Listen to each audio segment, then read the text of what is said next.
feel like right now is actually the perfect, like what we're going through right now in 2020 is a perfect example of like what happens when you don't implement sustainable systems and processes. And, you know, like I look at when I like to break down sustainable development to like some of our youth that we're working with, and like when I'm working in classrooms and stuff, you know, I look at it from 4 angles.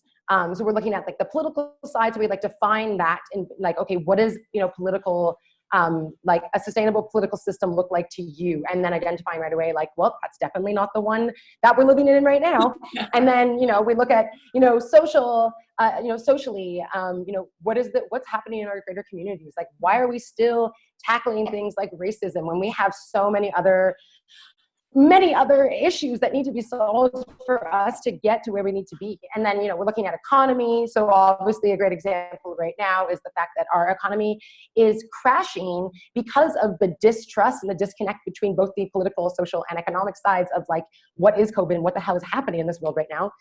And then we have environmental. And, you know, like, again, we're back in a time where like plastic production is up because everybody needs, you know, everything they own in their house to be sanitized and everything coming into their house is wrapped, you know? So it's just looking at that briefly, you know, you can immediately see that like, obviously what we've been doing for so long is in the wrong. And, you know, you can start to fit in, you know, different sectors. So whether it's like, you know, conscious consumption or sustainable travel, you know, connecting in sustainable travel, then you start to think, okay, well, let me look at like my average trip and what are the political, social, environmental, and economic aspects that I might be actually causing harm to the destination.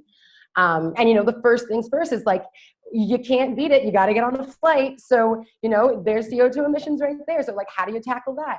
And, you know, that can get really, really overwhelming, but breaking down your trip. So thinking about like, you know, why you're going to that destination, what the goal is of that trip, what you're hoping to learn, and also how you're going to exchange value with that community, or resources or whatever that looks like. And, you know, how do you make sure that your presence there at that time and like what you choose to do doesn't negatively affect the future of that destination.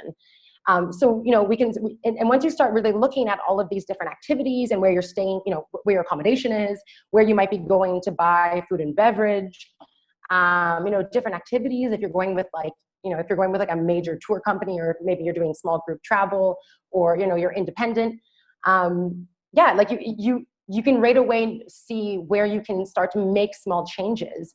And that, again, is just going to lead to bigger growth because you're also going to get so passionate about it because it's an emotional journey. It's all about, you know, connecting with people across the sphere, and also thinking about really putting people on the planet first in all of your decision making. So yeah, I think in terms of, you know, breaking it down and making it accessible, it is like you have to chop up your trips and reflect and think critically about, you know, where your impact fits in. Honestly, I think like I haven't really done a trip. I think India was the first trip that I did since really starting my sustainable journey. And that was really the first trip where, I mean, we were going to your zero waste guest house, but it was really the first trip that I thought about all of that stuff. Oh yeah. And like really broke it down. And I know like any garbage that we made, we were taking it home with us. And there was just so many aspects now that had to be added to the trip to make sure that we were trying to be as sustainable as possible. Yeah, absolutely. I think you actually hit a golden nugget there in terms of like, I think it's pretty common that like, you know, your first trip to like a non-Western country is going to impact you so much more deeply because you are, you know, in a completely different country, context, culture. You know, there's so many different issues and systemic issues that are embedded in there that we'll never really understand. And then when you start to realize, you know, that you know, there's all these other set of issues that we need to face before we even start tackling like the tip of the iceberg. It's a lot, and I feel, and I'm glad to hear that like most of the people also that come to the guest house, I feel like they really leave thinking, okay, I do need to do something, because also, you know, most of the population is over here.